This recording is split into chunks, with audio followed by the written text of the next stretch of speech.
All right, welcome to The Explainer. Today, we're diving deep into one of the fastest growing phenomena in the entire world of sports, Hyrox.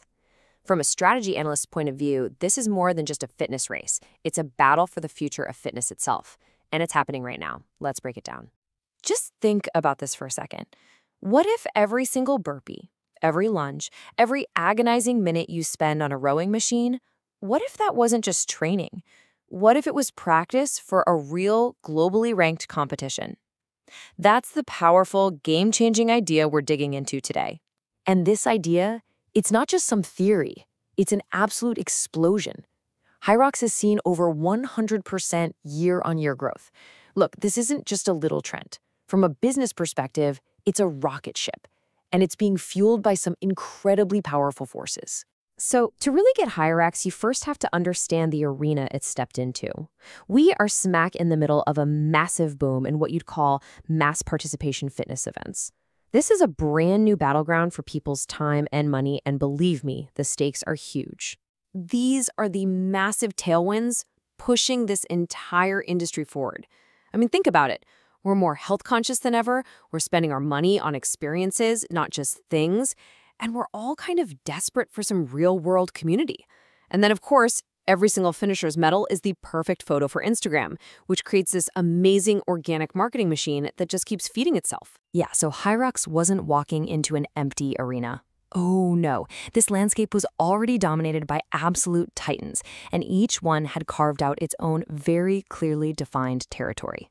On one side, you have the CrossFit Games. I mean, that is the absolute pinnacle of elite athletic performance. It's an incredible thing to watch. But the super high technical skill you need, we're talking Olympic-level weightlifting, makes it pretty much impossible for most of us to actually compete in. And on the other side, you've got Spartan Race, the muddy, gritty, bucket list challenge that has huge mass appeal, but, it still requires a very specific, adventurous kind of person. Okay, so this is the strategic map of that battleground. You can see CrossFit totally owned the top left, super elite and highly skilled. Spartan held down the middle, mass appeal, kind of tough. But look at that bottom right quadrant. That was the wide open space, a massive untapped market of everyday gym goers who had nowhere to really test themselves. But an opening that big in the market, it doesn't go unnoticed for long. Spartan, being a very smart competitor, launched its own direct challenger, DecaFit. It's an indoor station-based race that targets the exact same customer. And just like that, the battle was officially on. So you have to ask, right? How did Hyrox not only survive in this super competitive space, but actually start to thrive?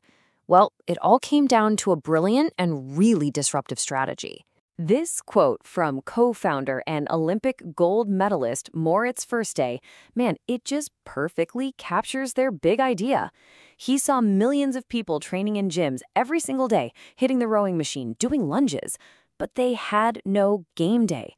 There was no standardized course to go play on. So Hyrox built that golf course. And this is how they built their fortress.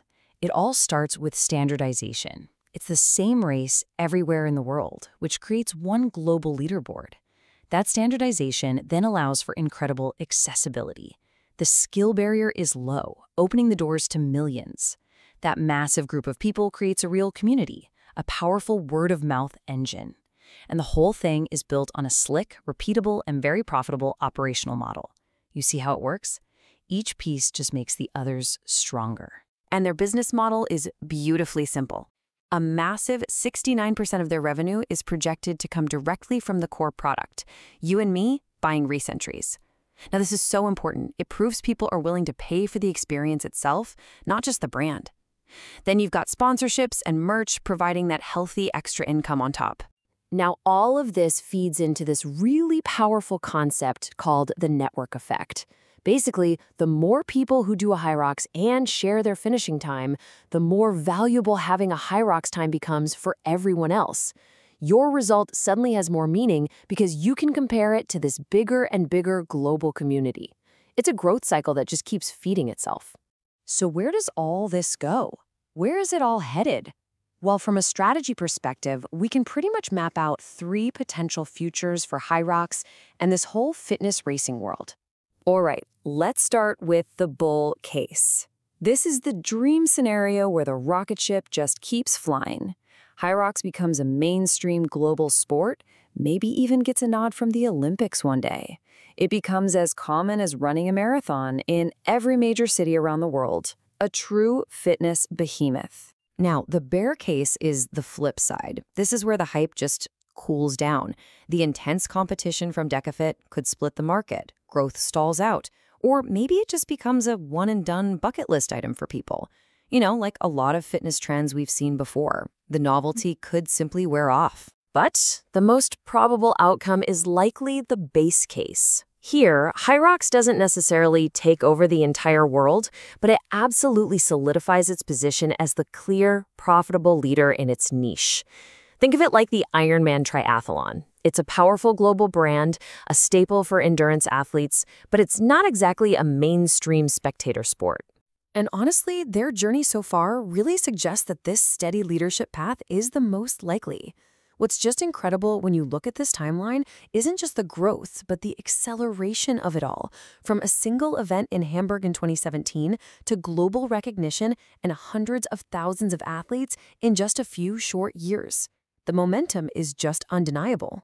So when you lay it all out, the strategic battlefield becomes crystal clear. CrossFit has the elite competitors. Spartan has the adventure seekers. But Hyrox, by focusing on a standardized test for the everyday athlete, has found the single largest territory on the entire map. And in this market, that's where all the explosive growth is. Which leaves us with one final big question to think about. Has Hyrox truly built the world's next great global sport? Something with the same staying power as marathon? Or is it simply the most brilliant, most scalable, and best marketed gym class on the entire planet? The answer to that is going to define the future of fitness.